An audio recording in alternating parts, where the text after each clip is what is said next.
Welcome to a video presentation of Extension A in Chapter 2 of McDougal Littell's 8th grade textbook entitled Complex Absolute Values. We don't begin with a definition today, we begin with a little bit of review and explanation. We're talking today about absolute values. You can see my first question over there posed to you is how many solutions are there to the absolute value of x? Remember that's the vertical bars meaning absolute value. How many solutions are there to the absolute value of x equals 4? Well, if you remember, when we're talking about absolute value, that's the number of jumps it takes to reach 0. There are two numbers that are 4 jumps away from 0 on the number line. 4 is 4 jumps away from 0 on the number line, and negative 4 is also 4 jumps away from 0 on the number line. So that means there's two solutions. Okay. Which is what we have to keep in mind today. Because today, instead of just having a very simple absolute value problem, now I'm going to put an equation in between the absolute value problem bars. Right? And from there, you're going to have to find the missing variable. This will lead us very nicely into Chapter 3, Section 1 and 2, which is where we now start working on solving equations very formally. So let's go ahead and take a look at a practice problem. The practice problem says that the absolute value of x plus 2 equals 4. The absolute value of x plus 2 equals 4.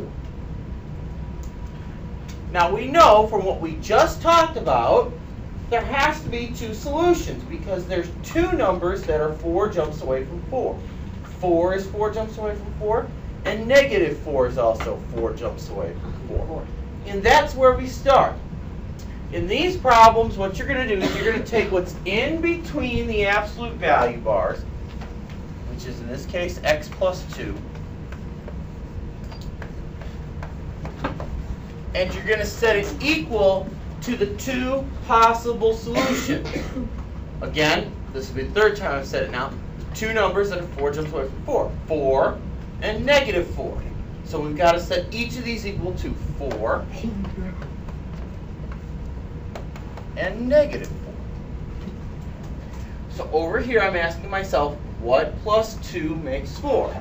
Well, obviously 2 plus 2 makes 4. And what plus 2 makes negative 4? Negative 6 plus 2 makes negative 4. You can see what happens when I plug these in then. I get 2 plus 2, which is 4. Well, the absolute value of 4 is 4, so that's good. And when I plug in negative 6, I get negative 6 plus 2, which is negative 4. And the absolute value of negative 4 is also 4. So in essence, in all these problems tonight, you're going to be looking for two different solutions. One for the positive valued absolute value, and one for the negative value absolute value. All right, let's try example 1. The absolute value of a plus 3 equals 5. The absolute value of a plus 3 equals 5. Okay, so ignore what's in there for the moment. Okay, if that just said the absolute value of something equals 5, what would those two numbers be? 3 and 2. 3 doesn't have an absolute value of 5. 2 doesn't have an absolute value of 5. What two things have an absolute value of 5?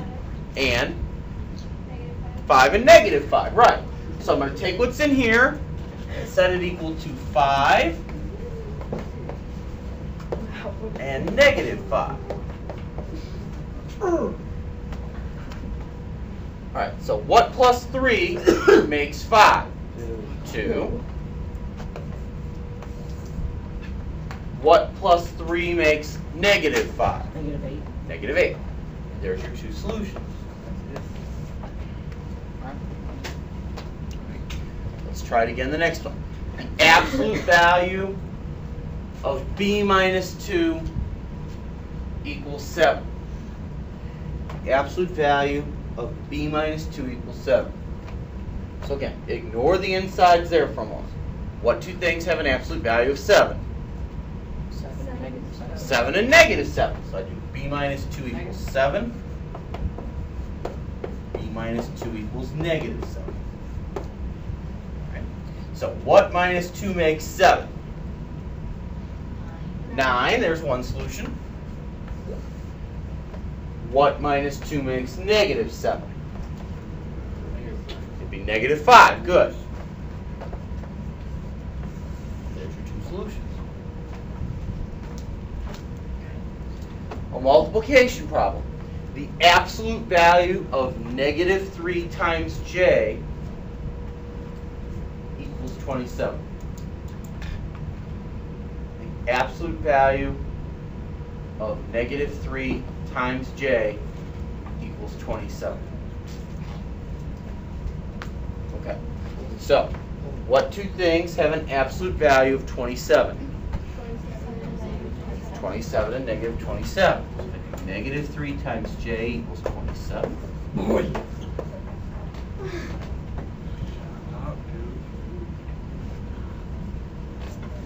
And I do negative 3j equals negative 27. Okay, so negative 3 times what is 27? Negative 9, good. Two negatives make a positive when you're multiplying. And negative 3 times what makes negative 27? 9. So you can see, when we're multiplying, what happens to our answers?